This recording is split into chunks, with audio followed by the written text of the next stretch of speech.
Fala família, daqui é o Antônio Lourenço do canal Acredite e Vai. Quem não é inscrito, subscreva, porque bem lá no fundo eu sei que tu também tens vontade de vencer e juntos poderemos fazer isso, pessoal. Eu vou partilhar um pouquinho sobre a minha vida antes do mundo do empreendedorismo, quem eu era e o que eu fazia e o que eu fiz para chegar até aqui, pessoal. Portanto, vou partilhar um pouquinho e espero que vocês gostem, espero que vocês continuem acompanhando a minha caminhada. Só assim também eu vou me inspirar na vossa história, vocês vão me inspirar na minha e juntos vamos decolar, pessoal. Bem, eu nasci e cresci numa cidade pequena, conforme eu já frisado no vídeo anterior. Portanto, nascer e crescer numa cidade pequena foi muito bom para mim, porque eu estava distante, né? Eu não sabia exatamente como é que o mundo funcionava, eu não sabia exatamente como é que as coisas funcionavam fora da minha zona de conforto. E isso, de certa forma, me trouxe paz, porque eu tive uma infância difícil, mas uma infância feliz, né? Como todos nós. Embora com as dificuldades que nós passávamos, nós conseguíamos ainda nos divertir e praticamente assim, né? Criança não sente responsabilidade, criança é feliz. E é isso que eu era. Na fase dos meus 14, 15, 16 anos, quando eu terminei o ensino secundário, né? Do primeiro ciclo, que foi a nona classe, quando eu terminei, eu praticamente era um bom aluno, um bom estudante. Eu nunca reprovei, graças a Deus. E após terminar o ensino secundário do primeiro ciclo, que foi a nona classe, eu tinha desejos de ingressar para o IMSS, como se chamava a escola. Acredito que tu também saibas, que é a formação de profissionais de saúde, que é a formação de enfermeiros, no curso de enfermagem. Porém, naquela época, pela cidade ser pequena, só tinha apenas uma escola estatal. Não sei se sempre funcionou assim, mas o que eu sabia é que só tinha uma escola estatal de enfermagem, atenção, e eu só tinha duas alternativas, ou testar enfermagem. A minha segunda opção era tentar na escola de formação de professores, que é o Inemarista, mas o foco principal era no curso de enfermagem. Só que infelizmente não consegui entrar naquele ano e no INE também não consegui, fui barrado nas duas, pessoal. E já comecei a ir até essas dificuldades, né? E foi aí que eu comecei a ganhar consciência, porque já deixei de ser criança praticamente, eu já estava sendo submetido a testes e já estava a ser reprovado, e eu sentia que pela pouca capacidade e habilidade que eu apresentei durante o teste. E fiquei um ano sem estudar. O ano que eu estava para fazer a 10ª classe, não estudei, fiquei em casa. Um ano que eu fiquei parado em 2018 foi quando minha mãe e meu pai ficaram preocupados, tipo, ele não pode ficar assim, ele está a ser jovem. E naquela época eu tinha amizade, sim, tínhamos amizades e fazíamos porcaria, né? Como todos os jovens fazem, quase todos, pelo menos eu vivi essa realidade. Andávamos em festas, por aí fora. Sim, então a minha mãe, lembro que ela tinha me dado 34 mil kwanzas. Me lembro bem dessa data. Me lembro bem, a minha mãe me deu 34 mil kwanzas, a intenção era fazer alguns cursinhos e comprar roupa, potencialmente, mas como eu trabalhei no sabe, tinha aquela experiência, eu já fui criando paixão por computadores, então bem lá no fundo eu queria um computador bem lá no fundo, mas infelizmente os valores também eram insuficientes. O meu pai também adicionou, eu lembro que do meu pai, comprei um computador, comprei uma CPU bem grande, acho que aquela CPU era da primeira geração, sabe, se tem erro, sim, na primeira era bem grande, e pelo meu problema, por falta de experiência, me burlaram. Bem, a CPU não estava em condições, na verdade quem me vendeu já me explicou, mas eu tive aquela fé, né, de que seria um problema bem resolvido, seria um problema leve, um problema básico que seria resolvido, mas infelizmente nunca foi resolvido. Então foram 45 mil, eu acho, na época que meu pai me dava, 45 a 30 mil, foram por água abaixo, foi por água abaixo. Só me restavam uns 34 mil kwanza que a minha mãe me dava. Eu peguei nesses 34 mil, a intenção era comprar roupas primeiro, mas depois não sei o que deu em mim, eu simplesmente disse, não vou comprar roupa, eu vou fazer cursos e tenho que fazer uma coisa produtiva, mas eu sempre enxergava que aquelas habilidades que eu ganhei no Saiba, eu poderia usar de uma outra maneira, porque praticamente eu já estava a lidar, a ver como é que as coisas realmente funcionavam, gerência, negócios, eu fui criando outras paixões. Foi quando eu pensei, dessa vez eu vou fazer acontecer, vou abrir o meu primeiro negócio. Peguei os 34 mil kwanza, nós tínhamos um vizinho, né, que é policial nos dias de hoje. Ele tinha uma casa de jogo, não sabe bem, né? Casa de jogo, tinha 3 PlayStation 2. E eu era cliente daquela casa de jogo, mas depois com o tempo ele estava a ter necessidades e viu-se na situação de se desfazer dos bens, se desfazer da casa de jogo. Foi aí que eu vi um momento oportuno, foi aí que tudo começou. Eu fui para lá, comprei 2 PlayStation na época, peguei os 34 mil, me venderam cada 17. Naquela época ainda era barato, o mercado realmente era mais leve, em 2018. Sim, me venderam 17, porém não tinham comandos, ou seja, tinham comandos, mas estavam bem estragados, não tinham pendrive. Mas mesmo assim eu decidi comprar. Os 2 PlayStation. Foi aí que eu tive a ideia. Adivinha onde eu meti essa casa de jogo? A casa de jogo eu pus no meu quarto, ou seja, no meu pequeno quarto, porque praticamente aquele já não era meu quarto. Eu estava lá simplesmente para controlar e tinha um espacinho para dormir.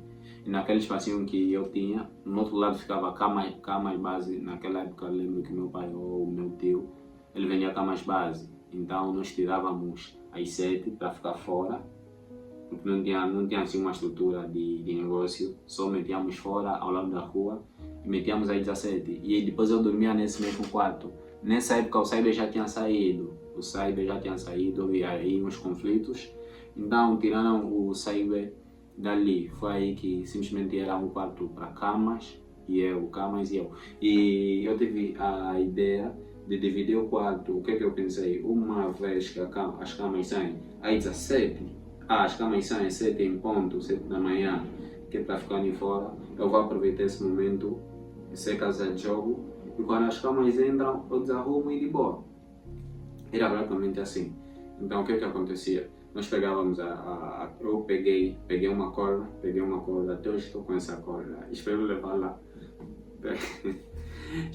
muito distante, porque aquela corda tem uma história, significa muito para mim. Eu peguei uma corda, dividi o quarto, assim. Eu dividi assim, aqui, tá, conforme era, né, antigamente ou nos dias de hoje, tem aquela divisão quando o quarto é pequeno, né, tem aquela divisão. É isso que eu fiz, eu dividi. As divisões normais eram quarto e sala. Sim, mas eu dividi um pequeno espaço de acho que 2 por 1, né? 2 metros por 1 de largura, 1 metro de largura. Não, 2 metros de largura e 1 de comprimento.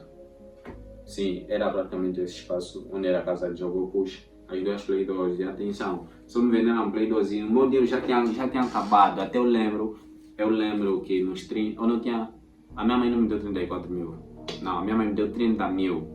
Eu aumentei 2 mil, não sei como, acho que eu, como trabalhava no Saiba, que conseguia fazer uns 500 kwanza às vezes, então fui juntando, totalizou 32 mil. Só que quando eu fui fazer a negociação, eles me disseram 34 mil, Marcos, 34 mil, não sai nada. Eu pensei, eu não vou deixar essa oportunidade passar. Eu tinha um vizinho e um grande amigo, que ele já dá um abraço aqui, o nome dele é dos Anjos.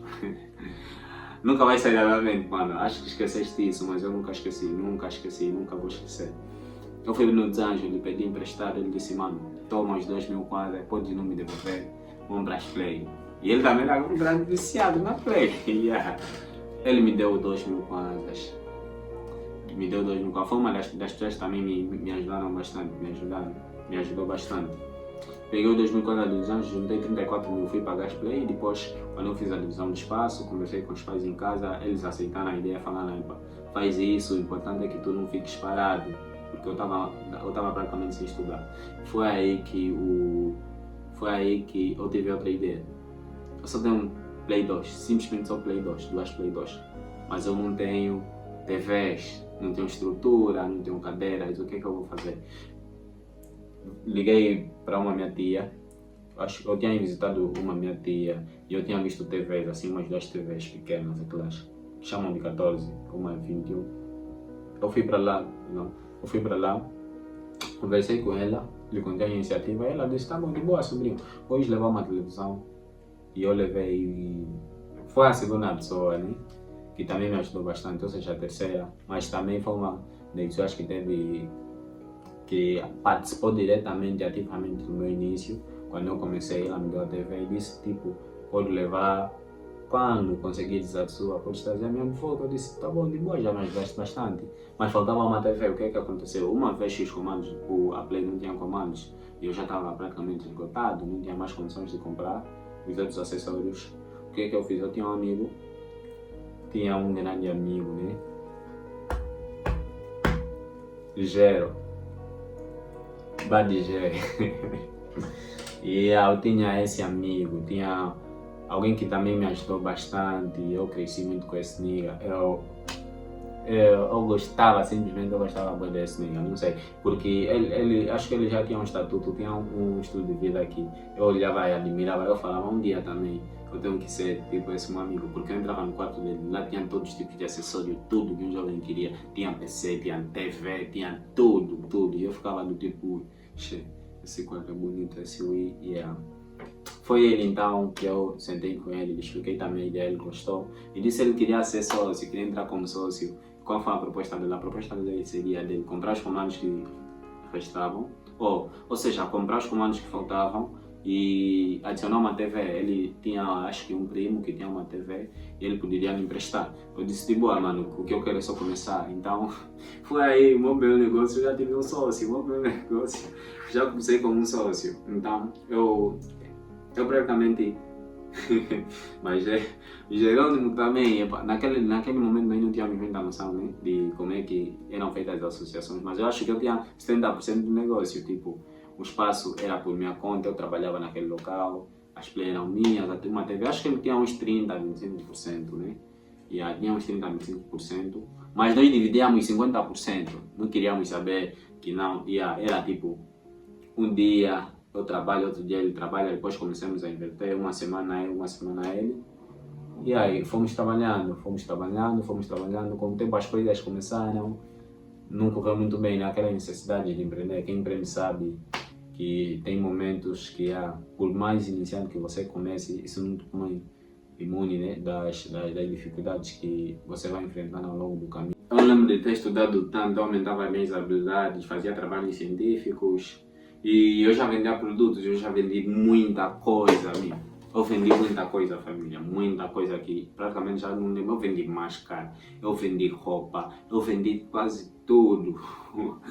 E naquela época, graças a Deus, com a minha autodisciplina, eu já estudava livros de gestão financeira, eu recebia dicas, eu ouvia dicas, né? Ou seja, eu via podcasts, dando minhas habilidades. Eu fazia trabalhos científicos e eu vendia de tudo, pessoal. Vocês não imaginam. Eu vendia PlayStation, eu vendia máscara, eu vendia roupa. Eu já vendi muita coisa, pessoal, muita coisa. E praticamente eu já tinha paixão por isso. Não era mais por sobrevivência, hobby. Eu já tinha paixão por empreendedorismo. Eu já teria o receio, porque eu era bastante criticado pelos meus amigos quando fiz a divisão do quarto. Muitos me criticavam, muitos se distanciaram, mas eu praticamente consegui vencer aquela cena de ter receio do tipo, as pessoas vão me ver, mulheres, não queria saber disso. Eu trabalhava e muito.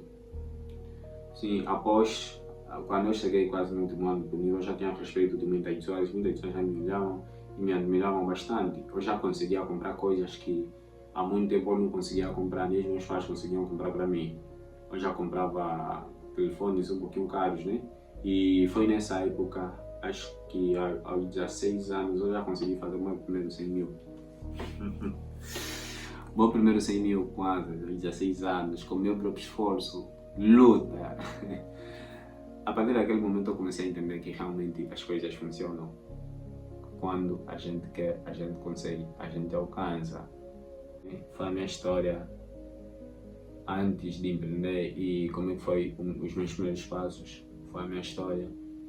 E daí eu aprendi muita coisa, aprendi muito. Eu aprendi só a começar com o que nós temos. Eu não esperei a oportunidade perfeita, eu não esperei o momento perfeito para começar. Eu simplesmente comecei, mesmo não tendo acessórios completos. Eu não tinha cadeiras na época, não sei como é que eu inventei as cadeiras. Eu só sei que ia. E tanto que naquela época eu namorava, e sempre que eu via com a minha namorada, ela tinha que passar assim, tipo, na casa de jogo, onde estavam os clientes, todo mundo lhe via, e entrava, e era abrir a cortina e ela entrava. Pá, eu vivia assim, todos os dias. Tinha essa sensação. Quando alguém viesse me ver, ela via mesmo assim os clientes sentados, ele chega, passa e entra. E eu era bastante criticado quanto a isso, mas eu não queria saber disso, eu não queria saber do que as pessoas realmente queriam dizer, porque eu estava a gostar daquilo. Eu sei de onde eu vim, eu sofri bastante, mas graças a Deus, as pessoas que estiveram sempre comigo, tentaram sempre fazer os possíveis para que eu não entrasse em maus caminhos, porque no bairro onde eu cresci era muito violento e não há muitas oportunidades, né, para oportunidades de liberdade de escolha, para escolher o que é que você quer. Ou seja, não no bairro em si, mas a própria cidade era uma cidade pequena, quase todo mundo só tinha a mentalidade de seguir dois caminhos simplesmente. Era só ser professor e ser enfermeiro na época, ser professor e ser enfermeiro.